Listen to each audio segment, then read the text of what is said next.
Assalamualaikum, salam sejahtera. Saya Luqman Haris. Seperti biasa, awal ni 7.45 bertemu anda malam ini. Dan malam ini tajuk utama kami. Perdana Menteri umum pakej rangsangan ekonomi prihatin rakyat berjumlah 250 bilion ringgit. 3 lagi kematian akibat COVID-19 di negara ini.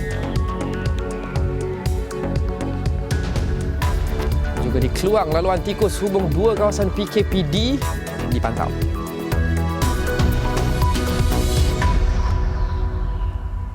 Sebentar tadi, Perdana Menteri Tan Sri Muhyiddin Yassin mengumumkan pakej rangsangan ekonomi prihatin rakyat yang lebih menyeluruh dalam menghadapi cabaran wabak COVID-19. Antara lain, pakej rangsangan prihatin rakyat bernilai 250 bilion ringgit itu bertumpu kepada 3 teras utama. Jumlah 250 bilion ringgit itu merangkumi nilai pakej rangsangan ekonomi yang diumumkan oleh kerajaan sebelum ini. Semasa mengumumkannya, Perdana Menteri memperincikan 3 teras utama. Adalah untuk melindungi rakyat, menyokong perniagaan termasuk perusahaan kecil dan sederhana PKS dan memperkukuhkan ekonomi negara. Bagi teras untuk melindungi rakyat, sebanyak 128 bilion ringgit diperuntukkan. Manakala untuk teras kedua dan ketiga, masing-masing peruntukan 100 dan 2 bilion ringgit. Secara keseluruhannya, ia memberi manfaat kepada semua lapisan masyarakat seiring dengan jaminan Perdana Menteri sebelum ini bahawa menerusi pakej itu tiada mana-mana lapisan masyarakat yang akan dipinggirkan.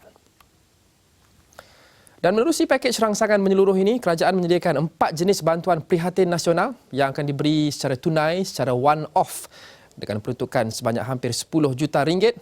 Perdana Menteri berkata bantuan itu buat pertama kali akan diberikan kepada kumpulan pertengahan M40 dan sudah tentu ke bawah. Pertama, RM1,600 kepada hampir 4 juta isi rumah yang berpendapatan bulanan RM4,000 dan ke bawah. Bayaran RM1,000 akan dibayar pada bulan April 2020 dan RM600 pada bulan Mei 2020. Kedua, RM1,000 kepada hampir 1.1 juta isi rumah yang berpendapatan lebih RM4,000 sehingga RM8,000 yang akan dibayar pada bulan April 2020 sebanyak RM500 dan baki RM500 pada bulan Mei. Ketiga, RM800 kepada 3 juta individu bujang berusia 21 tahun ke atas dan berpendapatan bulanan RM2,000 dan ke bawah. Bayaran RM500 akan dibayar pada bulan April 2020 dan baki RM300 pada bulan Mei 2020. Keempat, RM500 kepada 400,000 individu bujang berusia 21 tahun ke atas yang berpendapatan bulanan lebih RM2,000 sehingga RM4,000. Bayaran sebanyak RM250 akan dibuat pada bulan April 2020 dan bakinya RM250 pada bulan Mei. Allowance khas kepada doktor, jururawat dan kaki tangan perubatan yang terlibat secara langsung dalam pengurusan COVID-19 ditambah daripada RM400 kepada RM600 sebulan. Perdana Menteri menambah allowance khas yang akan dibayar bermula 1 April itu akan diberikan sehinggalah wabak berkenaan berakhir. Kerajaan juga bersetuju membayar allowance khas sebanyak RM200 sebulan kepada anggota tentera, polis, kastam, immigration, anggota Angkatan Pertahanan Awam serta rela yang terbabit secara langsung dalam melaksanakan perintah kawalan pergerakan sejak 18 Mac lepas. Kerajaan juga bersetuju memanjangkan allowance khas sebanyak RM200 sebulan kepada anggota tentera, polis, kastam, immigration, anggota Angkatan Pertahanan Awam serta anggota rela yang terlibat secara langsung dalam melaksanakan perintah kawalan pergerakan. Allowance ini juga akan dibayar mulai 1 April 2020 sehingga wabak COVID-19 berakhir. Kerajaan komited memperluaskan manfaat bayaran penggantian pendapatan sebanyak RM50 kepada golongan berpendapatan rendah B40 yang dikuarantin sebagai pesakit di bawah siasatan atau PUI bagi kes COVID-19. Kata Perdana Menteri, kesemua pesakit yang terkena jangkitan virus itu boleh menuntut bayaran penggantian pendapatan untuk tempoh maksimum 14 hari. Pada masa ini, MySalam menyediakan manfaat kepada golongan B40 yang dimasukkan ke hospital kerana jangkitan COVID-19. Pesakit boleh menuntut bayaran penggantian pendapatan sebanyak RM50 sehari untuk tempoh maksimum 14 hari. Sebagai tambahan kepada inisiatif ini, sukacita saya mengumumkan bahawa kerajaan bersetuju untuk memanjangkan manfaat ini kepada golongan B40 yang dikuarantin sebagai pesakit di bawah siasatan ataupun PUI. Kerajaan setuju memberi penangguhan bayaran balik pinjaman Perbadanan Tabung Pembangunan Kemahiran atau PTPK. Keputusan itu sama seperti tempoh penangguhan bayaran balik Perbadanan Tabung Pendidikan Nasional PTPTN yang diumumkan sebelum ini. Penangguhan itu bermula 1 April sehingga 30 September, melibatkan anggaran kutipan sebanyak RM149.2 juta. Ia memberi manfaat kepada seramai 174,500 orang peminjam. Sebelum ini, kerajaan telah bersetuju untuk menangguhkan bayaran balik PTPTN kepada semua peminjam selama 6 bulan, melibatkan kutipan sebanyak RM750 juta. RM750 juta. Kini kerajaan bersetuju memberikan penangguhan bayaran balik pinjaman untuk tempoh yang sama kepada peminjam Perbadanan Tabung Pembangunan Kemahiran ataupun PTPK mulai 1 April 2020 sehingga 30 September 2020 dengan anggaran kutipan sebanyak RM149.2 juta. Inisiatif ini akan memanfaatkan seramai 174,500 orang peminjam. Golongan mahasiswa juga tidak dilupakan kerajaan menerusi pengumuman pakej rangsangan prihatin rakyat ini. Mereka akan mendapat bantuan secara one-off sebanyak RM200. Bantuan dengan jumlah peruntukan sebanyak RM270 juta itu akan diberikan pada Mei nanti. Ia meliputi semua pelajar institusi pengajian termasuk matrikulasi, Kolej Komuniti Politeknik, institusi pengajian tinggi awam dan juga swasta. Saya juga tidak lupa kepada para pelajar institusi pengajian tinggi. Anda juga akan menerima bantuan secara one-off sebanyak RM200 seorang yang akan dibayar pada bulan Mei 2020. Bantuan ini melibatkan peruntukan sebanyak RM270 juta kepada pelajar di pelbagai peringkat pengajian tinggi termasuk matrikulasi, Kolej Komuniti, Politeknik, IPTA dan IPTS. Kemudian, semua penjawat awam grade 56 dan ke bawah, termasuk mereka yang bekerja secara kontrak, akan menerima bantuan tunai sebanyak RM500 juga secara sekali bayar atau one-off. Perdana Menteri berkata bantuan itu akan memanfaatkan lebih 1.5 juta penjawat awam dan akan mula dibayar bulan depan. Begitu juga, bantuan sebanyak RM500 secara one-off akan diberikan kepada lebih 850,000 pesara kerajaan. Kerajaan juga tidak lupa untuk menjaga kebajikan semua penjawat awam yang terus setia menjalankan amanah kepada negara. Bagi menghargai sumbangan mereka, kerajaan akan memberikan bantuan tunai sebanyak RM500 secara one-off kepada lebih 1.5 juta penjawat awam grade 56 dan ke bawah termasuk mereka yang bekerja secara kontrak. Bayaran akan dibuat pada bulan April 2020. Sumbangan pesara kerajaan juga tidak dilupakan.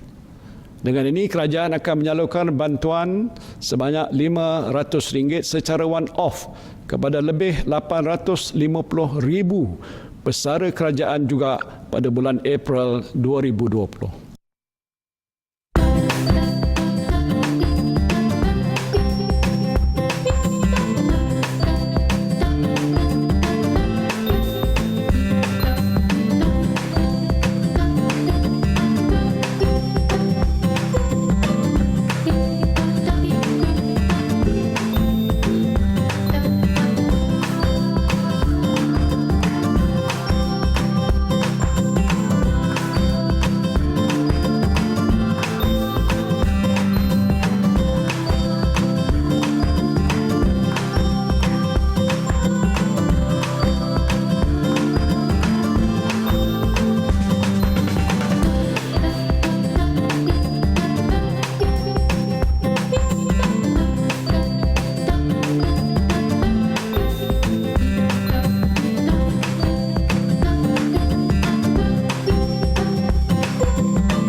Lebih banyak maklumat berkenaan dengan pelan ini boleh anda dapati di astroawani.com. Antara tunjangnya sudah tentu adalah tumpuan kepada perusahaan kecil dan sederhana PKS yang banyak terkesan dengan penularan wabak COVID-19 dan juga pelaksanaan perintah kawalan pergerakan. PKS tempatan perlu lebih fleksibel dalam menyesuaikan diri mereka dengan persekitaran ekonomi yang boleh berubah secara mendadak seperti sekarang ini. Ketua Pegawai Eksekutif Syarikat Minuman Tempatan Houseboom, Azri Zahir Azmi berkata, ini pengajaran paling penting yang dipelajari oleh PKS sewaktu krisis penularan COVID-19. Kita perlu jadi jack of all trades. Kita perlu mampu untuk buat pelbagai benda sebab dalam krisis, contohnya macam during World War II dulu, syarikat-syarikat terus berubah business plan mereka mengikut demand waktu tersebut. Contohnya kita tengok Ford Motors, Harley Davidson, Panasonic, diorang terus ubah bisnes mereka immediately untuk supply bidang-bidang ketenteraan. Macam kita tengok contoh di China, PKS mereka immediately mereka boleh tukar business plan daripada asalnya buat pertanian, sekarang ini diorang convert kepada produce face mask, produce hand sanitizer dalam masa yang sangat singkat.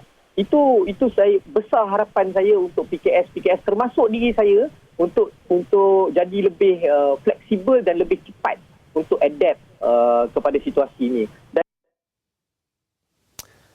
Lebih banyak berita kami selepas ini, kami rehat seketika, kembali selepas ini.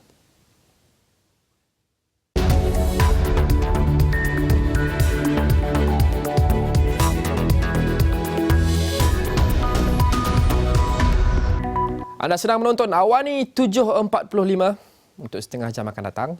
Ini fokus kami.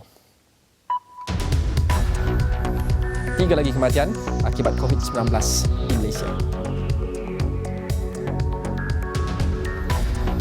Malaysia dipilih terlibat penyelidikan rawatan COVID-19.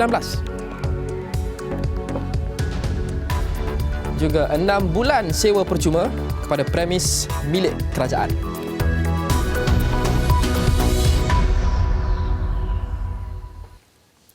Kita teruskan dengan perkembangan terkini COVID-19 di negara ini sehingga hari ini 27 Mac 2020 jam 12.30 hari tadi. Jumlah kes positif COVID-19 di Malaysia berada pada 2,161 kes. Daripada jumlah itu, sebanyak 130 adalah kes baru yang dicatatkan hari ini. Dan setakat hari ini, sebanyak 26 kematian sudah pun dilaporkan. Jumlah ini dengan penambahan 3 lagi kematian hari ini iaitu melibatkan kes 1056 dan juga kes ke 2032 serta kes 1321. Seramai 54 kes positif COVID-19 sedang dirawat di unit rawatan rapi ICU dan memerlukan bantuan pernafasan. Manakala 44 kes yang telah pulih dan dibenarkan discharge hari ini. KKM mengesahkan terdapat warga Malaysia yang melancong ke luar negara ketika musim persekolahan bermula 14 Mac lepas, termasuk penjawat awam yang bertugas di sebuah kementerian. Sambil menyifatkan perkara itu membimbangkan, Ketua Pengarah Kesihatan Datuk Dr. Nur Hisham Abdullah berkata tindakan kumpulan itu berupaya meningkatkan lagi risiko jangkitan kes COVID-19 sekembalinya mereka ke tanah air. Justru katanya, langkah menguatkuasakan perintah kawalan pergerakan antara keputusan terbaik sebagai langkah persediaan. Apa yang kita pasti ialah masa cuti sekolah, ramai di antara warga negara Malaysia yang melancong ke luar negara. Dan saya dimaklumkan ada satu kementerian, 8,000 pelancong ataupun 8,000 warga kementerian tersebut telah pun diluruskan ataupun telah pun beli tiket dan sebagainya untuk melancong, contohnya ke Jepun, Korea dan sebagainya. Walaupun pada masa itu kita telah kenal pasti negara China, Jepun, Korea, Itali dan Iran ialah negara-negara yang ada sekatan perjalanan dan juga negara yang berisiko tinggi.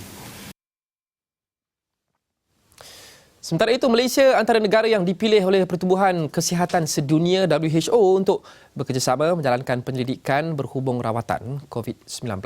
Ketua Pengarah Kesihatan Datuk Dr. Nur Hisham Abdullah berkata penyelidikan akan tertumpu di Hospital Sungai Buloh dan beberapa hospital lain bagi tujuan pengumpulan data serta penggunaan ubat terbaru bagi merawat pesakit wabak itu. Antara sebab yang kita dipilih ialah kita dah dikenal pasti sebagai satu negara yang mempunyai sistem kesihatan penyidikan yang baik, dan mungkin sebab tu WHO telah pilih Kementerian Kesihatan untuk melaksanakan atau penyelidikan ini bersama. WHO akan kenal pasti ubat Remdesivir, REMDESIVIR. Jadi ubat ni telah dikenal pasti sebagai ubat yang boleh digunakan untuk COVID-19. Sama ada data saintifik dia mujarab ke tidak, kita kena laksanakan penyelidikan. Jadi kita ada pesakit dan ubat pun akan diberikan oleh WHO, kita akan membuat penyelidikan bersama. Bagi menampan impak COVID-19, kerajaan setuju memberikan sewa percuma selama 6 bulan kepada semua premis milik Kerajaan Persekutuan seperti kantin sekolah, taska, kafeteria, kedai serbaneka dan lain-lain. Dan ini termasuk semua premis milik agensi dan badan berkanun Kerajaan Persekutuan. Saya juga menggesa agar kerajaan negeri, pihak berkuasa tempatan dan GLC memberikan pengecualian yang sama. Baik, seterusnya kerajaan Brunei setuju membawa pulang 51 rakyat Malaysia yang terkandas di Kahirah, Mesir menggunakan pesawat persendirian esok. Timbalan Menteri Luar Datuk Kamaruddin Jaafar berkata penerbangan itu dijangka tiba di Bandar Seri Begawan di Brunei Darussalam pada jam 8.40 pagi Ahad. Menurut Kamaruddin, hanya 51 rakyat Malaysia akan dibawa pulang menerusi penerbangan itu memandangkan kapasitinya yang terhad. Dalam hal ini, keutamaan diberikan kepada warga emas dan pelancong rakyat Malaysia untuk pulang ke tanah air. Penerbangan ini dijangka tiba di Bandar Seri Begawan, Brunei Darussalam pada hari Ahad 29 Mac 2020 jam 8.40 pagi. Untuk rekod, terdapat 86 rakyat Malaysia terkandas di Kahirah, Mesir. Mengulas lanjut, katanya warga Malaysia yang terkandas itu akan berlepas dari Mesir dan kemudian singgah di Brunei terlebih dahulu sebelum dibawa pulang ke tanah air. Beliau turut memaklumkan seramai 162 pelancong rakyat Malaysia yang terkandas di Ho Chi Minh, Vietnam selamat tiba di tanah air pada Khamis dengan menaiki pesawat Malaysia Airlines. Okey, seterusnya ingin kami kongsikan perkembangan harga petrol untuk minggu akan datang. Harga runcit bagi RON 95 dan RON 97 turun sebanyak 6 sen bagi tempoh 28 Mac hingga 3 April. Menerusi kenyataan media Kementerian Keuangan hari ini, harga runcit RON 95 yang sebelum ini berada pada RM1.44 seliter diturunkan kepada RM1.38 seliter sepanjang tempoh berkenaan. Sementara itu, harga runcit RON 97 diturunkan pula kepada RM1.68 seliter. Sebelum ini harganya RM1.75 seliter. Kementerian itu juga mengumumkan penurunan harga runcit diesel sebanyak 7 sen seliter, iaitu daripada RM1.75 seliter sekarang RM1.68 seliter. Penurunan harga runcit produk petroleum ini adalah disebabkan trend harga minyak mentah dunia yang terus menurun ekoran ketidaktentuan ekonomi global akibat pandemik COVID-19. Di samping itu, kerajaan akan terus memantau kesan perubahan harga minyak mentah dunia dan mengambil langkah bersesuaian bagi memastikan kebajikan dan kesejahteraan rakyat terus terpelihara.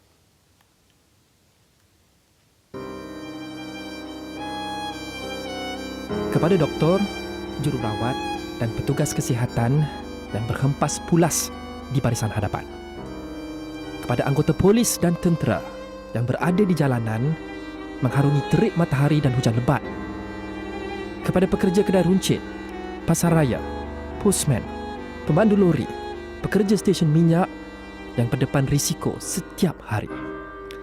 Kepada individu dan syarikat yang mendermakan wang dan kelengkapan. Kepada anda yang kekal di rumah.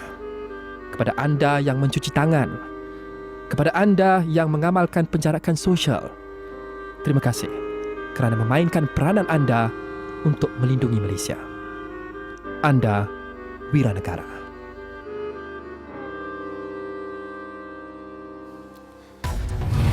Duduk rumah, kekal tenang, tonton Awani 745 selepas ini. Jumlah individu ditahan, reman dan dijatuhkan hukuman kerana langgar PKP meningkat.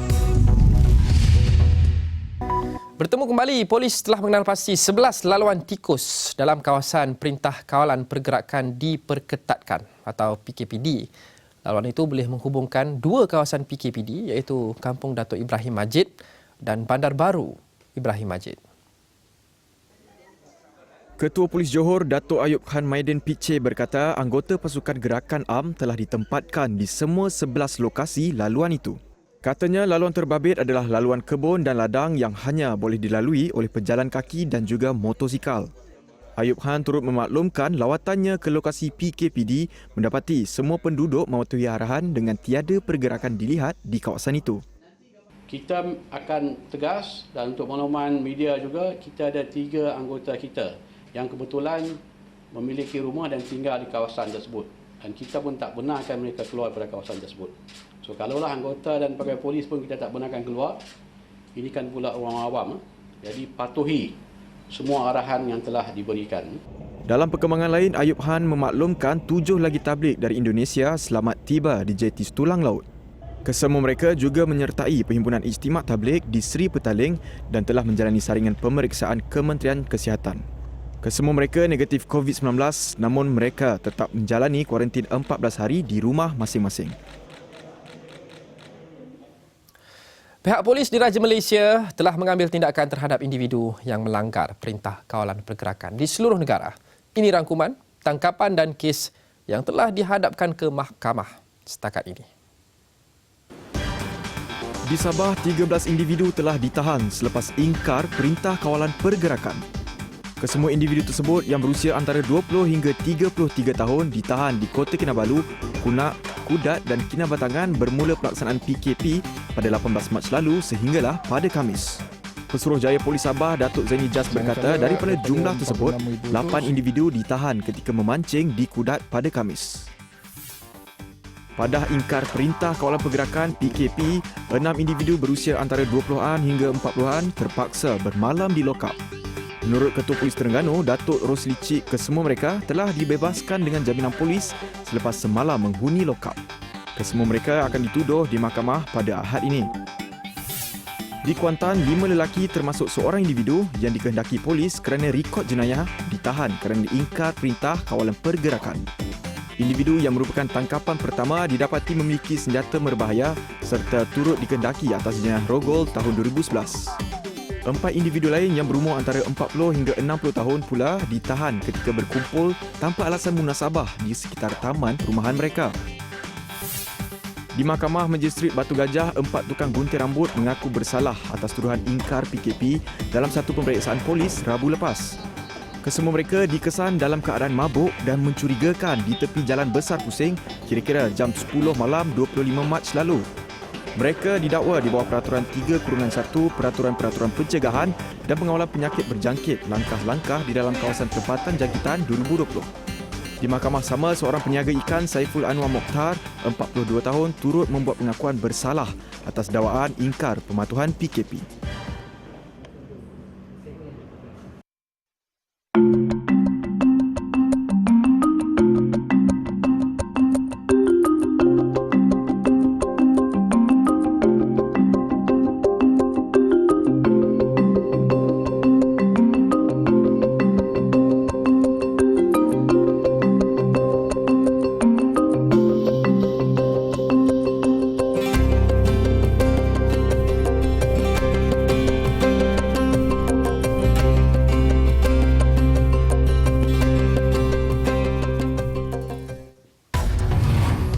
Selepas ini, Huawei lancar siri telefon pintar baru P40.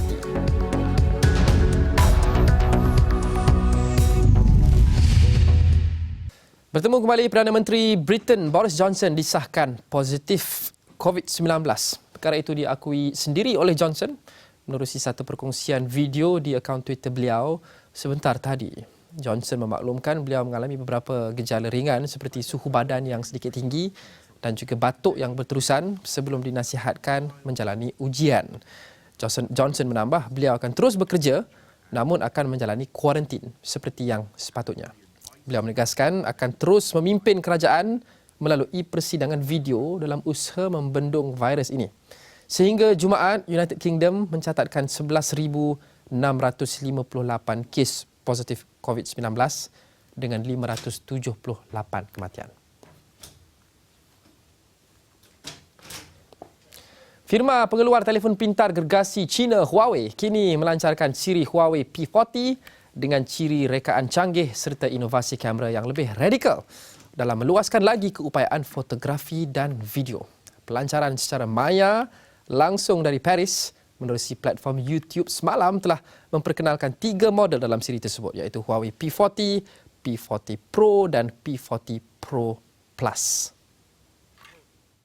Dengan dilengkapi sistem kamera dan pengesan yang dibangunkan bersama Leica, selain chipset serta gabungan enjin Huawei XD, ia menawarkan pengalaman terbaik kepada pengguna siri Huawei. Kamera Huawei P40 dilengkapi 3 lensa belakang.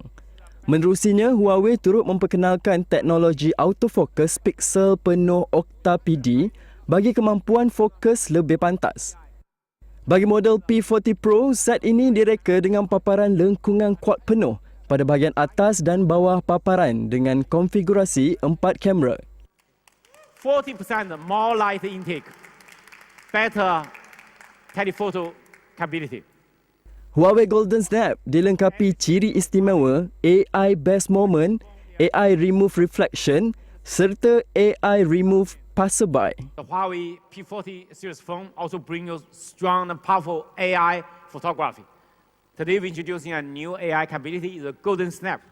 Sementara itu, model P40 Pro Plus dicipta sama dengan Huawei P40 Pro dari segi rekaan dan paparan.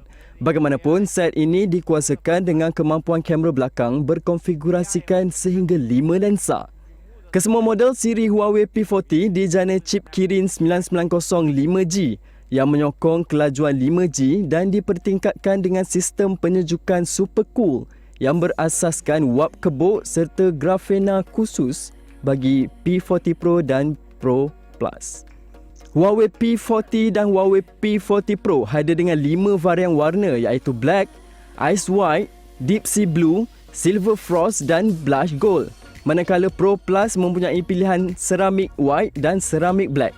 Siri P40 beroperasi dengan sistem EMUI 10.1 yang memberi jaminan pengalaman sambungan panggilan video Me Time yang terbaik. Dalam pada itu, Huawei menawarkan pelbagai aplikasi tempatan dan global dalam app global. Dalam app gallery, kendalian jenama itu antaranya Celia, iaitu pembantu maya daripada Huawei sendiri. Huawei P40 dan Huawei P40 Pro akan berada di pasaran pada 7 April ini serta dijual masing-masing pada harga bermula €799 dan €999. Manakala Pro Plus dijual pada €1,399 bermula Jun akan datang. Selain siri Huawei P40, jenama tersebut turut melancarkan Huawei Watch GT2e, Sound X dan koleksi cermin mata musim panas bunga 2020 Huawei X Gentle Monster. Watch GT2e akan membantu dalam mencapai matlamat kecergasan pengguna. Ia mempunyai tali bersepadu yang hadir dengan 2 warna. Terdapat hampir 200 muka jam yang boleh dipilih menerusi aplikasi kesihatan Huawei.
Lebih banyak berita kami di saluran 501 sepanjang hari dan juga di astroawani.com. Tetapi ingat, nikmatilah berita kami dari rumah anda, duduk rumah kekal tenang, hapus COVID-19. 130 kes baru hari ini. Matlamat kita untuk ratakan lengkung masih lagi berterusan. Kita lihat di situ 4 kali sebenarnya. 4 tarikh di mana kita menyaksikan penurunan kes berbanding hari sebelumnya. 19 hari bulan Mac, 22, 24 dan 27 hari bulan hari ini. Kita masih lagi belum sampai ke destinasi, tapi dengan bantuan anda semua, insya-Allah kita akan berjaya. Untuk menjayakannya, duduk rumah, kekal tenang untuk kita hapus COVID-19 demi negara tercinta. Sekian Awani 745. Terima kasih kerana menonton. Kita jumpa lagi insya-Allah. Saya Luqman Haris. Assalamualaikum. Salam hormat.